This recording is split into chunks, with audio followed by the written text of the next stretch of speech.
Halo teman-teman kelas 5 di seluruh Nusantara. Bagaimana kabar kalian hari ini? Sudahkah kalian berolahraga? Bagi yang berpuasa, kalian masih bisa kok melakukan olahraga ringan. Bersepeda misalnya. Hari ini Kak Lisa akan melanjutkan cerita tentang terumbu karang. Tapi ngomong-ngomong, Franz mana ya?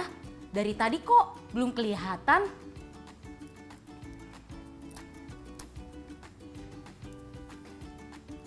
Teman-teman, jangan lupa siapkan buku dan alat tulis kalian ya.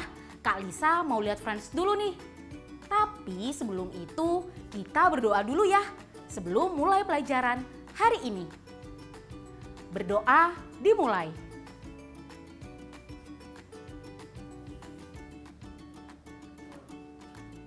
Berdoa selesai. Teman-teman, walau kita masih terus belajar di rumah, jangan lupa untuk terus menjalankan protokol kesehatan ya. Seperti menjaga jarak, memakai masker, dan mencuci tangan.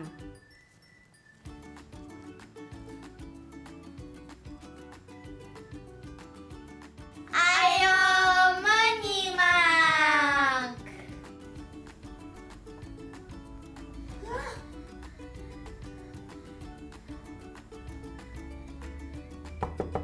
Franz, aku masuk ya.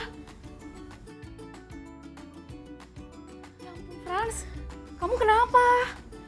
Aku mimpi buruk, Kak. Aku dikerubuni ikan-ikan. Mereka marah karena terumbu karang yang jadi rumah mereka hancur karena manusia. Ya ampun, sampai ke bawah mimpi segala kamu. Emang kita nggak bisa lakuin sesuatu, Kak?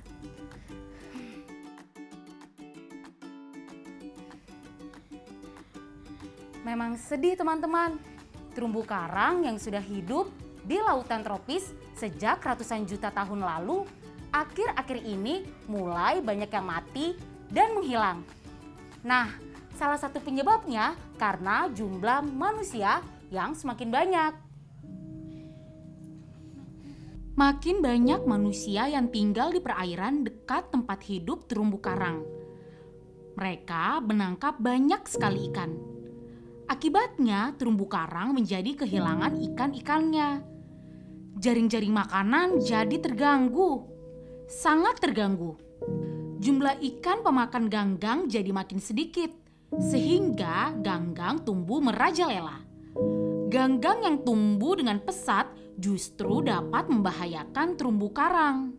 Persoalan terbesar bagi terumbu karang adalah perubahan iklim. Perubahan iklim membuat suhu lautan menghangat. Walaupun terumbu karang menyukai air yang hangat, mereka tak suka jika air itu terlalu hangat. Emang kenapa, Kak? Mereka nggak suka air yang terlalu hangat. Padahal aku kalau mandi pakai air hangat, badan aku jadi lebih enak. Iya, karena kalau perairan di sekitar terumbu karang menjadi terlalu hangat, ganggang laut yang tumbuh di dalam tubuh terumbu karang hanya bisa memproduksi sedikit sekali gula, bahkan tidak sama sekali. Terus, gula itu kan makanannya bakteri dan ikan-ikan. Betul, kalau ganggang tidak lagi memproduksi gula, adanya mereka memproduksi zat yang bisa merusak jaringan tubuh terumbu karang. Jadi ganggangnya nggak berguna lagi dong, Kak, buat terumbu karang. Iya, Karena kalau sudah tidak berguna, terumbu karang akan melepaskan ganggang di tubuhnya. Tanpa ganggang di tubuhnya, terumbu karang kehilangan warnanya dan kerangka putih di dalam terumbu karang jadi terlihat jelas. Ini yang namanya pemutihan karang dalam waktu singkat. Terumbu karang yang sudah memutih itu akan mati. Kasihan mereka dan ikan-ikan itu, Kak. Kamu tahu nggak apa akibatnya kalau terumbu karang semakin berkurang atau bahkan punah? Nggak akan ada ikan karena mereka nggak bisa makan. Dan ya ampun, dan itu berarti manusia juga nggak bisa makan ikan. Yap, sumber makanan manusia ikut berkurang. Tanpa terumbu, semua makhluk hidup terancam kelangsungan hidupnya. Bahaya banget ya, Kak. Kalau gitu gimana caranya kita untuk menyelamatkan terumbu karang? Namun untungnya ada banyak cara untuk melindungi terumbu karang. Salah satunya adalah larangan untuk menangkap ikan di wilayah perairan tertentu. Selain itu, mengurangi pemanasan global agar tidak terjadi perubahan iklim kan, Kak? Jadi mulai sekarang kita harus sama-sama jaga lingkungan ya. Karena sesama makhluk hidup saling membutuhkan. Nah teman-teman, sekarang saatnya siapkan buku dan alat tulis kalian ya. Dan jawab pertanyaan-pertanyaan berikut ini. Sudah berapa lamakah terumbu karang hidup di lautan tropis?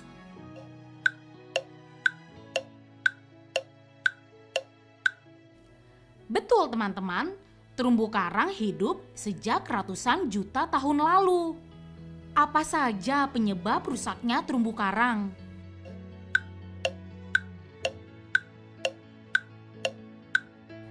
Pemanasan global dan penangkapan ikan pemakan ganggang menjadi penyebab rusaknya terumbu karang. Jika manusia menangkap terlalu banyak ikan, kehidupan terumbu karang bisa terganggu. Mengapa demikian?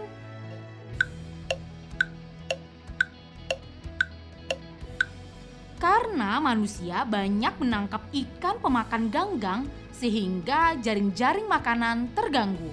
Apa yang terjadi saat terumbu karang mengalami pemutihan? Jelaskan.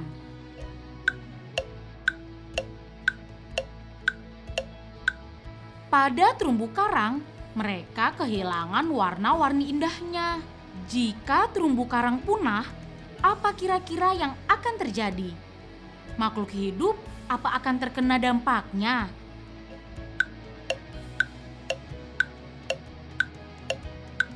Tanpa adanya terumbu karang, makhluk hidup lainnya akan kehilangan tempat tinggal dan lama-kelamaan akan menghilang. Wah, mengerikan ya teman-teman. Nah, sekarang kamu sudah gak sedih lagi kan? Sekarang kakak mau... Tunggu, Kak. Kak, aku pinjam HP bentar dong. Untuk apa? Aku mau bikin story di Instagram untuk ngasih tahu followers aku biar sama-sama mengurangi pemanasan global. Biar manusia bisa hidup jutaan tahun lagi. Oke, boleh.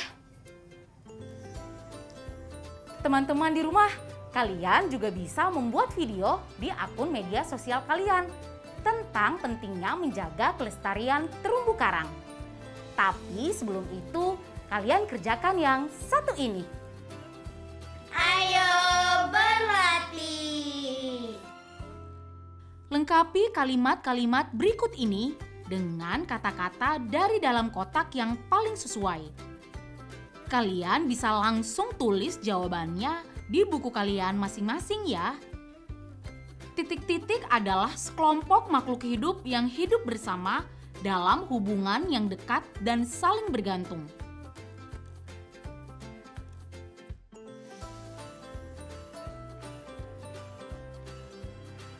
Titik-titik adalah hewan utama pembentuk terumbu karang yang menghasilkan zat kapur.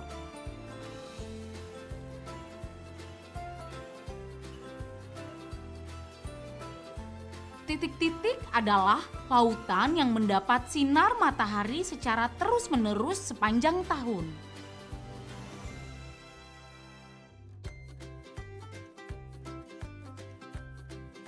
Makhluk hidup sangat kecil yang hidup di lautan disebut titik-titik.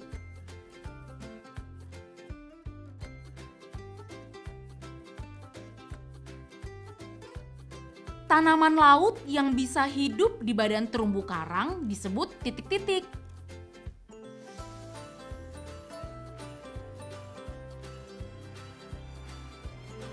Sekarang kita periksa jawaban kita sama-sama yuk. Kalimat pertama, kata yang tepat adalah koloni. Kalimat lengkapnya menjadi: koloni adalah sekelompok makhluk hidup yang hidup bersama dalam hubungan yang dekat dan saling bergantung. Berikutnya, jawabannya adalah polip. Kalimat lengkapnya menjadi: polip adalah hewan utama pembentuk terumbu karang yang menghasilkan zat kapur. Jawaban nomor 3 adalah lautan tropis. Kalimat lengkapnya menjadi: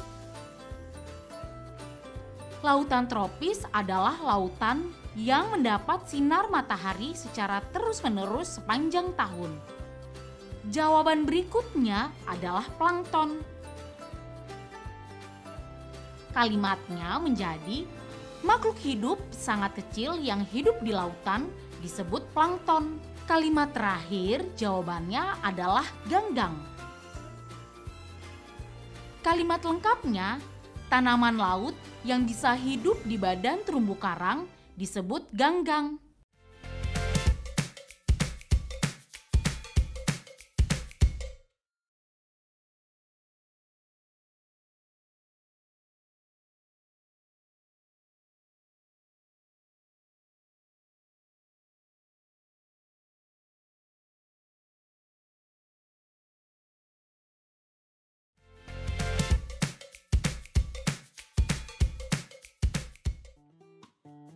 Jadi gitu ya guys, sekarang ngerti kan kenapa terumbu karang itu penting banget buat kehidupan di laut dan buat kehidupan manusia.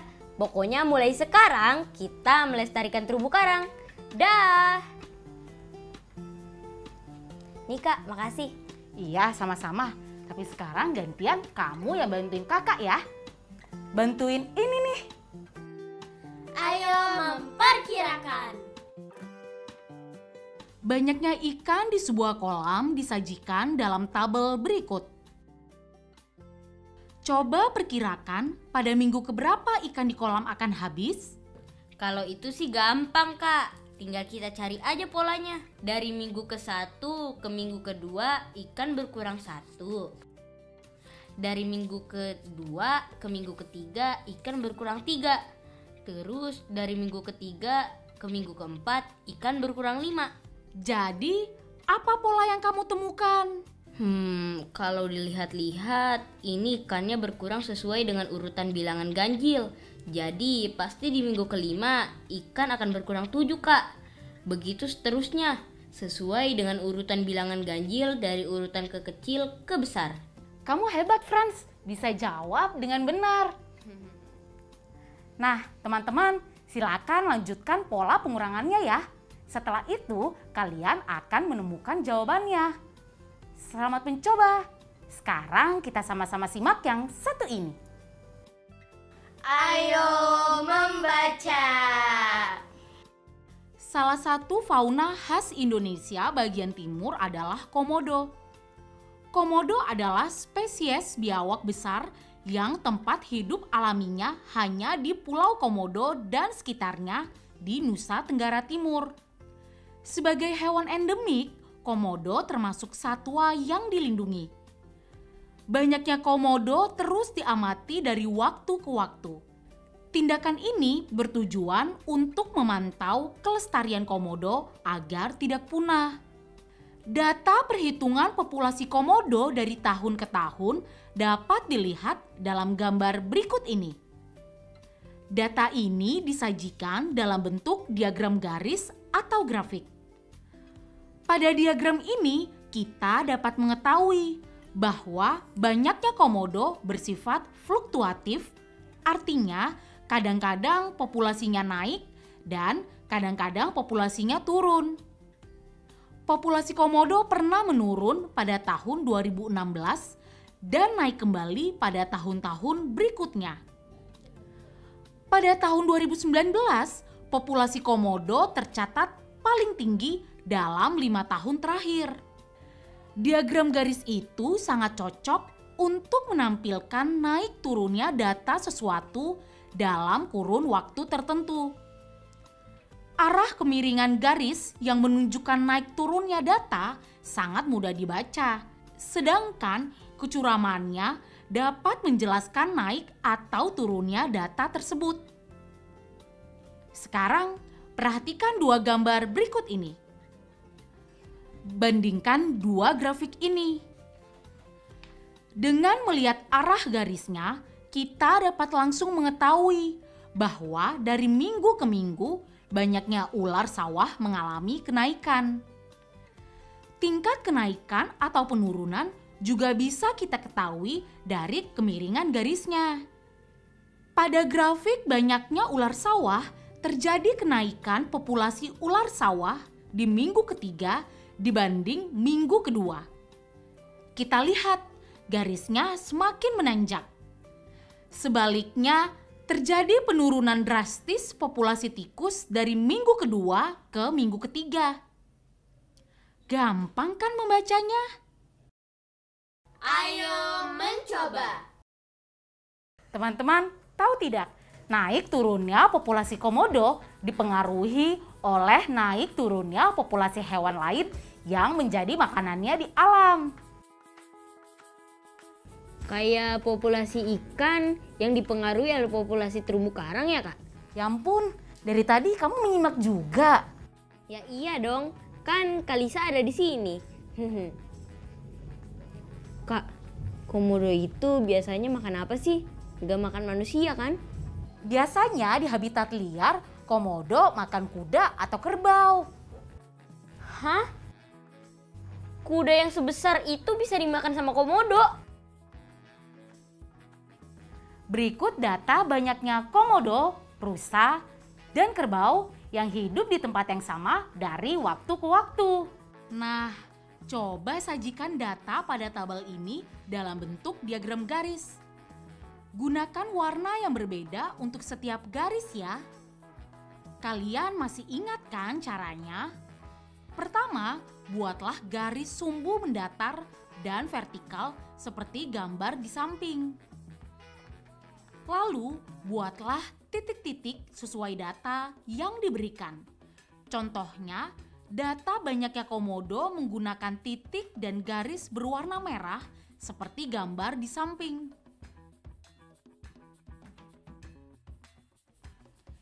Selesaikan grafik ini dan buatlah untuk data rusa dan kerbau. Ayo berlatih.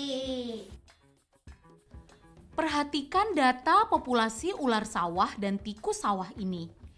Kemudian, jawab pertanyaan berikut di buku kalian masing-masing ya. Pada hari keberapa banyaknya tikus sawah mulai menurun? Sudah ketemu jawabannya? Pada hari keberapa? Benar, pada hari ke-9. Pertanyaan kedua, tahukah kamu mengapa banyaknya tikus sawah menurun? Jadi jawabannya apa? Jawaban yang tepat menurut Kak Lisa, karena populasi ular meningkat. Ular itu kemudian memangsa tikus sehingga populasi tikus berkurang. Pertanyaan terakhir, pada hari keberapa banyaknya tikus sawah dan ular sawah sama banyak? Jawabannya adalah di hari ke-6 dan hari ke-10. Proyek kreatif minggu ini. Nah, teman-teman, hari ini kita akan lanjut membuat poster jaring-jaring makanan ya. Apa saja tahapannya? Pertama, kerjakan sesuai dengan perencanaanmu. buatlah semenarik mungkin. Kamu dapat melengkapi gambar-gambar dan hiasan supaya menarik. Kedua, amati dan kumpulkan data dengan lengkap dan teliti. Ketiga, buatlah tabel data tumbuhan dan serangga dalam poster jaring-jaring makanan yang kamu buat, serta diagram batangnya. Data dan diagram ini harus menjadi bagian dari poster.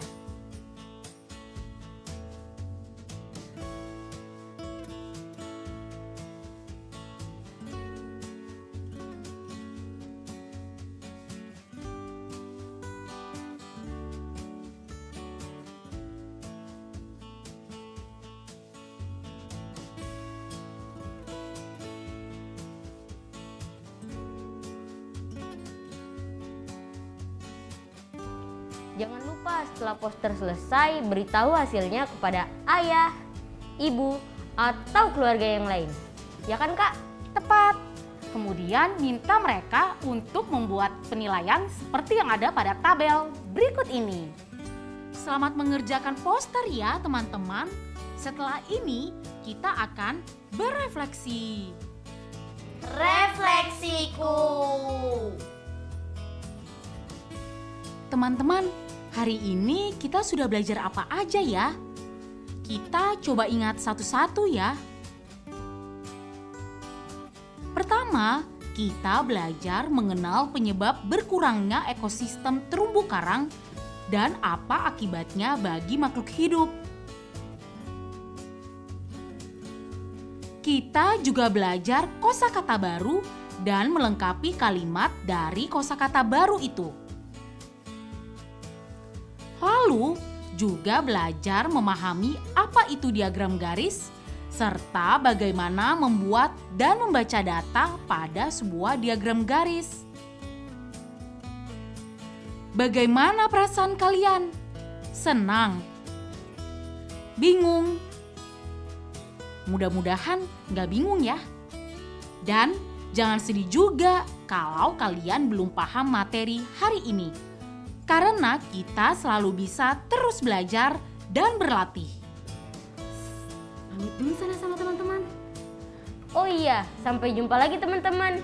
Selamat berpuasa bagi yang berpuasa. Sampai jumpa. Dadah.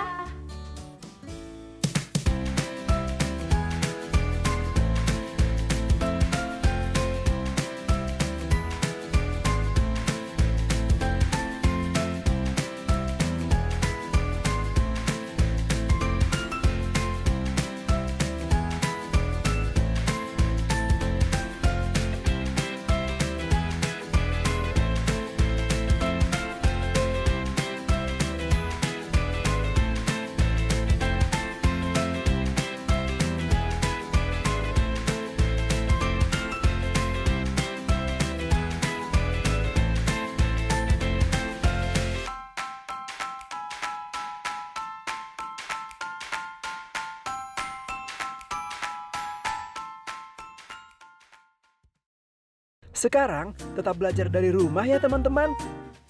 Jaga jarak, rajin cuci tangan, dan pakai masker agar kita mencegah penyebaran COVID-19. Sampai jumpa.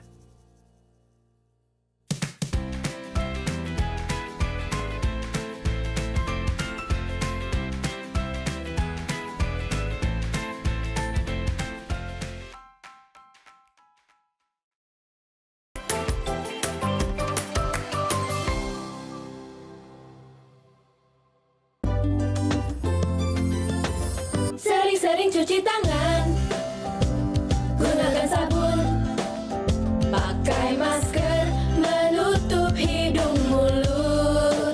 Jangan lupa jaga jarak saat ketemu orang. Makan yang bergizi, jaga kesehatan. Anak Indonesia, anak Jangan kendor, jaga kesehatan.